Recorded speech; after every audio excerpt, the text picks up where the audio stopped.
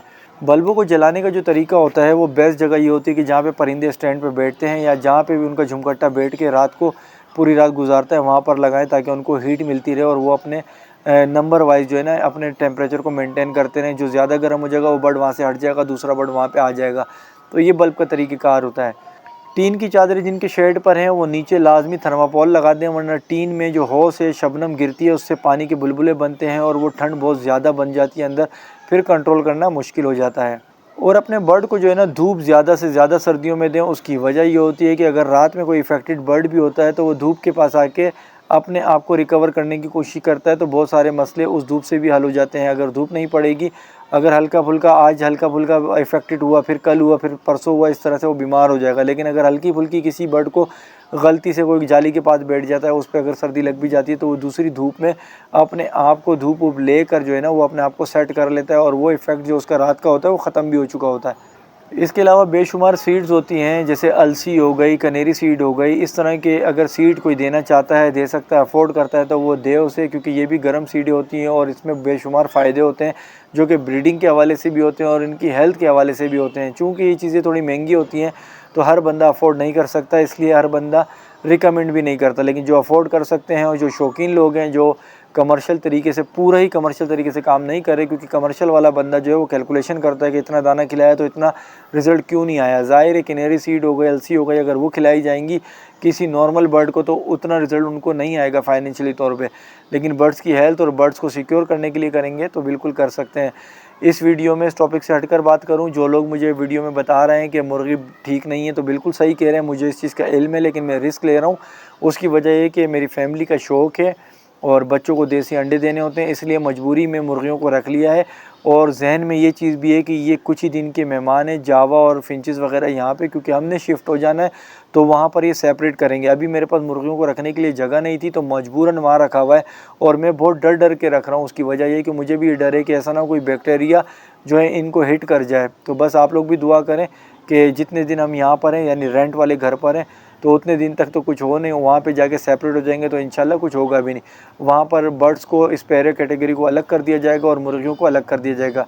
तो जो भाई मुझे बता रहे हैं मुझे बिल्कुल पता है और उनका मैं बेहद शुक्रिया अदा करता हूँ कि उन्होंने मेरे शेड का ख्याल रखते हुए ये बात बोली। और ये बात इस वीडियो में इसलिए कह रहा हूँ क्योंकि लोग ये कहेंगे कि मैंने बहुत सी वीडियो में माजी में ये चीज़ कही है कि भाई मुर्गियाँ अपने शेड के आसपास नहीं रखा करें, बकरियाँ शकरियाँ नहीं रखा करें, और आज मैं खुद ही रख रहा हूँ तो मेरा ये वजाहत देना बनता भी है। तो मैंने आपको मजबूरी बता दी। जो पुराने चलते आ रहे हैं उन्हें पता है कि मैं रेंट वाले घर पे रहता हूँ और यहाँ पर बस महदूद सी ये जगह है, महदूद सी मुझे इजाज़तनामे मिले हुए, तो मैं इतना ही कुछ कर सकता हूँ। और ये फैमिली की खातिर करना है और बच्चों की खातिर करना है, क्योंकि सीने ख़राब हो जाते हैं, सर दर्द हो जाते हैं, नज़ले होते हैं। तो देसी अंडे सही हैं और यही अंडे मैं अपने बर्ड्स को भी खिला रहा होता हूँ। अच्छा, खुराक में दाने में मिलाने के लिए मैं आपको बताऊं, जैतून के तेल को भी इस्तेमाल किया जा सकता है। कोड लीवर ऑयल महंगा होता है, मछली के पता नहीं जिगर या किसी मछली की स्पेशल चीज़ से कोई रिफ़ाइन हुई हुई चीज़ होती है, ऑयल होता है, आप स्टडी कर लीजिएगा, जिसे कोड लीवर ऑयल कहते हैं। मछली की तेल की गोलियाँ जो होती हैं उसी जैसा होता है, थोड़े बड़े साइज़ की होती हैं और बहुत कोई प्योर चीज़ होती है, बहुत एक्सपेंसिव होती है। अगर वो इस्तेमाल नहीं कर सकते तो मेरी वीडियो में मछली की जो आम गोलियां मिलती हैं नॉर्मल सी, वो सस्ते में ज़्यादा मिल जाती हैं, उसका इस्तेमाल भी मैंने आप लोगों को बताया हुआ। इसके अलावा जहाँ पर मछली बाज़ार होते हैं, जैसे फ़िशरी वगैरह इस तरह की जगहों पे, वहाँ पर जो मछलियाँ बेचते हैं, जो सूखी मछलियाँ बेचते हैं यानी ड्राई फिश, ड्राई प्राउन, सूखे झींगे वगैरह, केकड़े शकड़े बेचते हैं, तो वहाँ पर भी इनका मछली के जिगर का तेल वगैरह उन्होंने खुला रखा होता है। उस तरह की चीज़ें मशवरे के साथ आप इस्तेमाल करके इनके दानों में मिला सकते हैं। जो भी आप दाना देते हैं, क्वांटिटी मैंने आपको वीडियो में बताई हुई है, मिलाकर भी इनको गर्म कर सकते हैं। तो इनको इंटरनल भी आप गर्म करके प्रोटेक्ट कर सकते हैं और एक्सटर्नली भी कर सकते हैं। ये चीज़ें वो थी जो मेरे जहन में आ गई। हाँ, अब इलेक्ट्रॉनिक आइटम की बात करें तो इसको हीटर जो जैपनीज़ हीटर जहाँ पर गैस आ रही होती है, या एलपीजी की भी आते हैं, जैपनीज़ हीटर होते हैं, बड़े प्यारे होते हैं, ज़्यादा कंजम्पशन नहीं होती और छोटे से होते हैं और बहुत ज़्यादा जो है एरिया को कवर कर लेते हैं। और उसमें ये ख़तरा भी नहीं होता कि अगर गैस लीक हो गई तो यहाँ आग लग जाएगी, वो हो जाएगा, कुछ भी नहीं होता। उसमें सिस्टम होता है, ये ऑटोमेटिक सिस्टम होते हैं कि अगर चूल्हा बंद हो गया तो गैस भी बंद हो जाती है, और अगर गैस बंद हो गई तो चूल्हा भी बंद हो जाता है। तो बर्ड्स को या आपके शेड को आग लगने का ख़तरा भी उससे नहीं होता। तो वो हीटर भी इस्तेमाल कर सकते हैं। जिस तरह मैंने सोगो का हीटर, इलेक्ट्रिक हीटर इस्तेमाल किया, वो भी आप इस्तेमाल कर सकते हैं। ये सारी वो चीज़ें बता रहा हूँ जिनकी वीडियो मेरे चैनल पे अवेलेबल है। अगर भाई कोई बहुत ज़्यादा कंफ्यूज हो तो वो 2 काम कर सकते हैं। एक काम कि जो भी मेरे पॉइंट्स सुन रहे हैं, अगर इस पॉइंट के हवाले से कुछ चीज़ पूछनी है, जितने ज़्यादा कमेंट्स होंगे जिस टॉपिक के, मैं उस टॉपिक पे वीडियो इंशाल्लाह बना दूंगा। आप लोगों में से जो कन्फ्यूजन होगी कि हमें इस चीज़ के बारे में बताएं, हमें नहीं मिल रही वीडियो, हमें नहीं समझ आ रहा, तो मैं वो वीडियो बना दूंगा। चाहे वो खुराक को मिक्स करने की हो कि जो मैंने तेल वेल बताए, या ये बल्ब प्लास्टिक हो, या ये हीटर शीटर के तरीके कार हो, तो मैं उस तरह उसके लिए अलग से स्पेसिफिक फिर वीडियो बना दूंगा ताकि आपकी कन्फ्यूजन दूर हो जाए। जो स्मार्ट हैं, जिनको पता है कि सर्च कैसे करते हैं, वो मेरी वीडियो में जाके सर्च कर सकते हैं। तो हीटर के तरीके से भी इस्तेमाल कर सकते हैं। मैंने आपको 2 टाइप के हीटर बता दिए, एक गैस से चलने वाला, एक इलेक्ट्रिक से चलने वाला। और एक जो है वो लाहौर में मेरे दोस्त यार हैं, वो कुछ इस तरह से इस्तेमाल करते हैं, जहाँ पर गैस आती है, जो सुई सदरन गैस होती है, नेचुरल गैस जहाँ पे आती है, वो क्या करते हैं, पाइप को लेके जाते हैं अपनी कॉलोनी शेड में, और वहाँ पर जो है वो बर्नर जो है चूल्हा टाइप का, वो जो है उसको जलाते हैं, हल्की सी आंच पे, हल्के फ्लेम पे जलाते हैं, और उस पर कोई बहुत बड़ा पत्थर जो है ना, सॉलिड पत्थर जो होता है, वो उस चूल्हे के ऊपर रख देते हैं। उससे होता ये है कि हल्के फ्लेम से वो जो पत्थर है वो गर्म होता है, और जब पत्थर गर्म होता है तो वो अपनी हीट को बहुत ज़्यादा दूर तक, बड़ी तपिश बहुत अच्छे तरीके से फेंकता है। तो उन्होंने मुझे ये भी बताया कि मुश्ताक भाई ये भी कारआमद है, इससे गैस भी कम खर्च होती है और ज़ाया भी नहीं होती उसकी हीट। वो हीट जो है वो ट्रांसफ़र हो जाती है पत्थर पे, और पत्थर अपनी हीट को बहुत दूर दूर तक ट्रांसफ़र करता है, तो जिससे कॉलोनी और शेड में जो है ना बड़ा अच्छा माहौल बन जाता है। लेकिन उसमें बहुत डेंजर चीज़ है, उसमें एक एहतियात ज़रूर होती है कि उसकी जो वेंटिलेशन समझें, अखराज समझें, जो एग्जॉस्ट होता है उसकी भी उन्होंने जगह रखी होती है, जहाँ से आग जब जलती है तो उसमें कार्बन डाइऑक्साइड जो धुआं होता है, वो कार्बन डाइऑक्साइड वो निकलती है, वो ठहरती नहीं है। अगर वो ठहर गई अंदर तो तमाम बर्ड, तमाम शेड जो है ना वो मर जाएंगे, तमाम बर्ड मर जाएंगे। तो ये वो थोड़ा सा रिस्की है, लेकिन तजुर्बेकार लोग उससे भी फ़ायदा उठाते हैं। ये तरीके होते हैं गर्म करने के लिए। बाकी जो है ज़मीन पर, कॉलोनी हो जो भी हो, ज़मीन पर आपने जो है वो जो मुंजी के छिलके होते हैं, जो चावल की मुंजी जो होती है, जो हम देते हैं जावा को, उसके जो छिलके होते हैं, जो पोल्ट्री वाले मुर्गियों के नीचे रखते हैं, वो भी आप अपनी कॉलोनी में बिछा सकते हैं। और लकड़ी का जो काम करते हैं, जो घिसड़ा चलाते हैं, रद्दा बोलते हैं, क्या बोलते हैं, उससे जो लकड़ी का भुर निकलता है, उसको भी नीचे बिछा सकते हैं, ताकि इनके पाँव भी जो है ना वो ठंडे ना हो। और ज़्यादातर कॉलोनी में ठंड जो है ना वो फ़र्श से उठती है और छत से आती है, तो फ़र्श जब ठंडा होता है तो वो तपिश देता है, ठंडी तपिश जो देता है, ऊपर से ठंड फेंकता है, उससे टेम्परेचर ख़राब होता है। तो ये अभी मुझे चीज़ें याद आई थी। आप लोगों को जो कन्फ्यूजन हो, जिस टॉपिक पे वीडियो चाहते हैं वो कमेंट में लिख दें। तो हो सकता था कि मेरे जहन में और भी मज़ीद पॉइंट आ जाएं, लेकिन अब जो है मौसम और माहौल इस चीज़ की इजाज़त नहीं दे रहा, और अज़ानें भी शुरू हो चुकी हैं। तो लिहाजा इस वीडियो का यहाँ अख्तिताम कर देते हैं। दुआओं में याद रखिएगा, चैनल सब्सक्राइब कर दीजिएगा। मिलेंगे नए टॉपिक में, नई वीडियो से। अपना ख्याल रखिएगा। अल्लाह हाफ़िज़।